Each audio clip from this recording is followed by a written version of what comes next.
In Search of Darkness Part 2 is a 4+ hour sequel to the most celebrated 80s horror documentary in history, featuring 15 new interviews with the likes of Tom Savini, Robert Englund, Nancy Allen, Linnea Quigley, and over 40 returning favorites from Part 1, including John Carpenter, Sean S. Cunningham, Doug Bradley, and Barbara Crampton. Pre-order the documentary now and get a digital version of Part 1 for those who missed out. 3 posters, a collectible enamel pin, and your name listed in the credits. Just when you thought there was nothing left to say about 80s horror. Pre-orders end at midnight on Halloween. Follow the link in the description and join In Search of Darkness Part 2 today.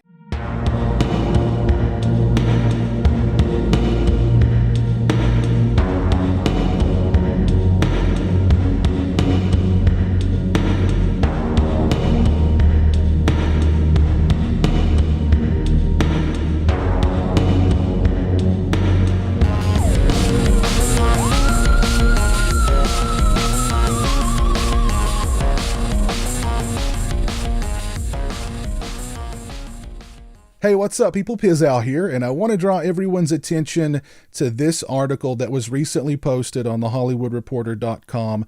I'll post a direct link to the article in the description, but it's short, but it's sweet. Well, I don't know if sweet is the word that I would use.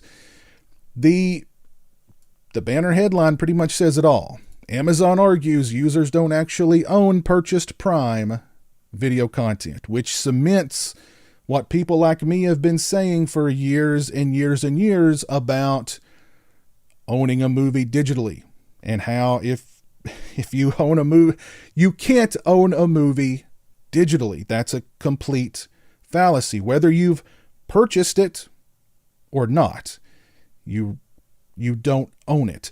You only own a movie when you own a physical copy of it. And Amazon has basically admitted that.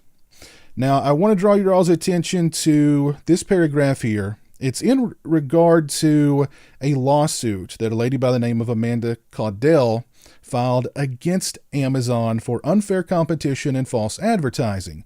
She claims the company secretly reserves the right to end consumers' access to content purchased through its Prime Video service.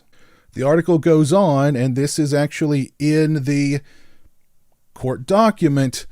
Plaintiff claims that defendant Amazon's Prime Video service, which allows consumers to purchase video content for streaming or download, misleads consumers because sometimes that video content might later become unavailable if a third-party rights holder revokes or modifies Amazon's license. It doesn't matter if you press the buy button and there's a monetary transaction from you to Amazon.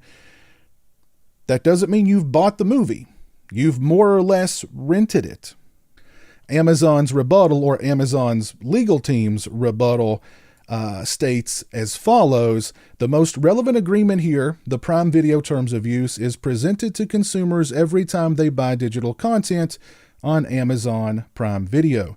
These terms of use expressly state that purchasers obtain only a limited license to view video content, and that purchased content may become unavailable due to a provider license restriction or other reasons. And basically Amazon is saying, well, it's Ms. Caudell's fault because she didn't read the fine print. And if you purchase a movie digitally via Amazon and that movie disappears at some point, that's exactly what Amazon is going to tell you. You should have read the fine print. And down here is the full 21-page court document filed October 26th of this year.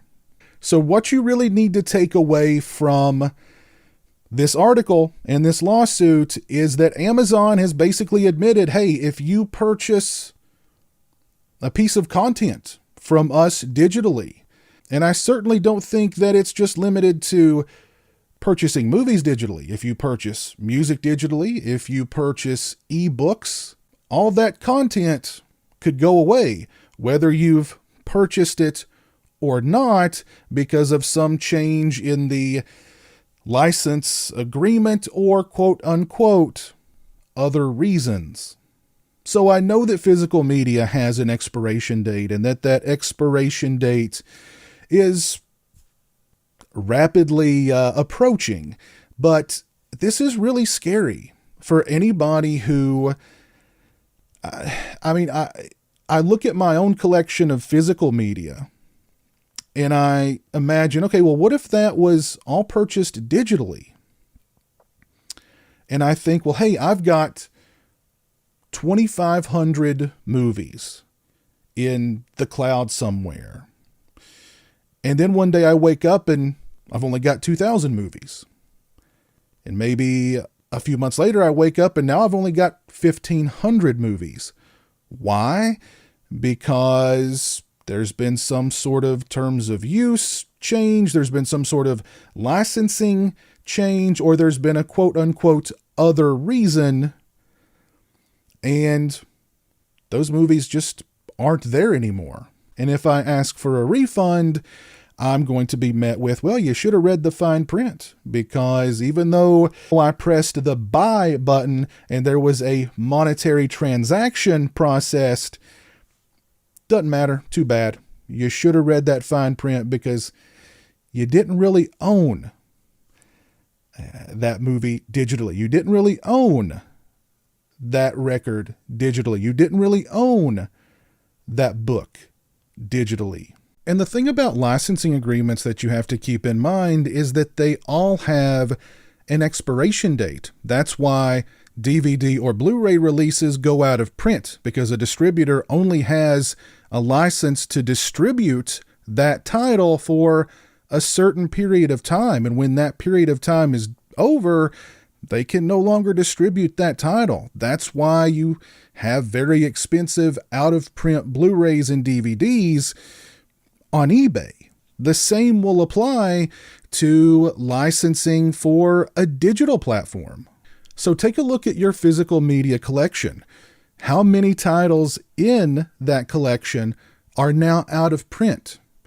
Now imagine if you'd purchased that title digitally.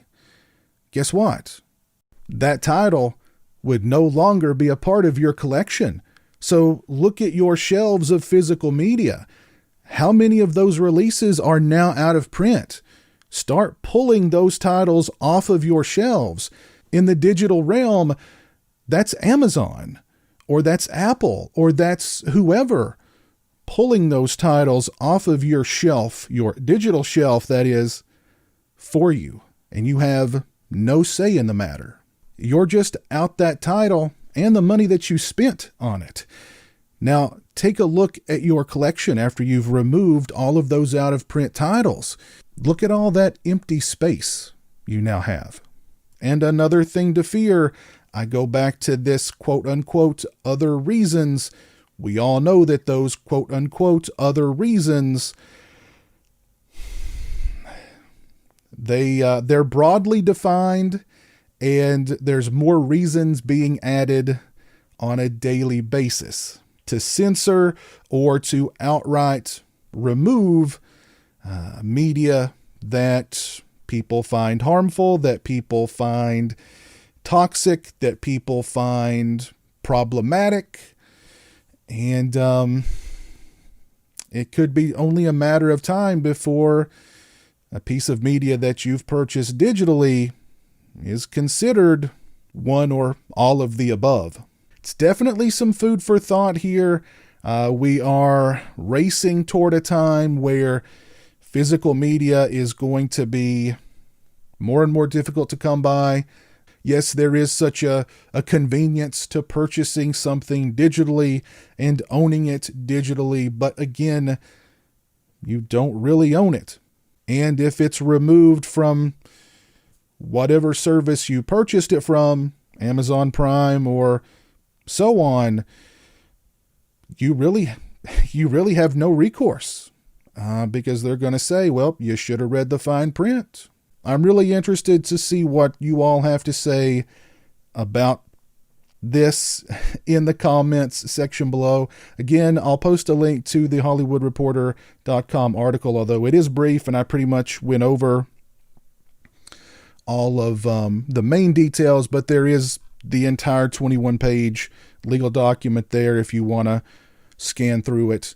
Yeah, let me know your thoughts on digital ownership of media down in the comments section below. And again, Amazon has admitted that you don't own media when you purchase it digitally.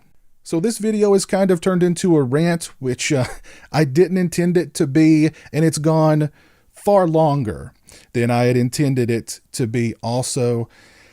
And I know I've talked in circles and I've probably bored you to death, but this is something that's very near and dear to my heart as a collector of physical media, somebody who loves physical media.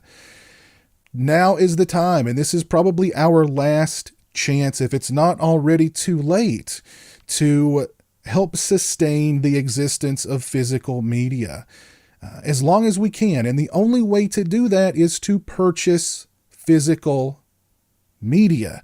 If you have a favorite distributor out there, be it Scream Factory, Arrow Video, Vinegar Syndrome, Synapse Films, Severin Films, Blue Underground, MVD, whatever, the only way to truly support them is to purchase their products. Now, I'm not saying go out there and buy every single Blu-ray that's released, but if it's a Blu-ray release for a title that you love, purchase it. Support that company and support physical media by actually purchasing physical media. If you like this video, please leave it a thumbs up and share it on social media. If you're not following me on social media, those links are in the description. As always, thanks so much for watching. I really appreciate it. Take care, and until next time, peace. A big thank you to all my awesome Patreon supporters. I appreciate your generosity and support of my channel. Become a patron today and join me for monthly live streams and have a say in what movies I review on my channel. Patreon.com/pizowell or follow the link in the description.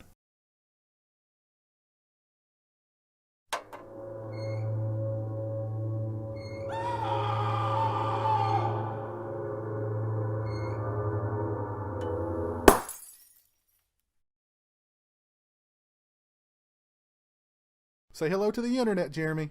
Hello to the internet.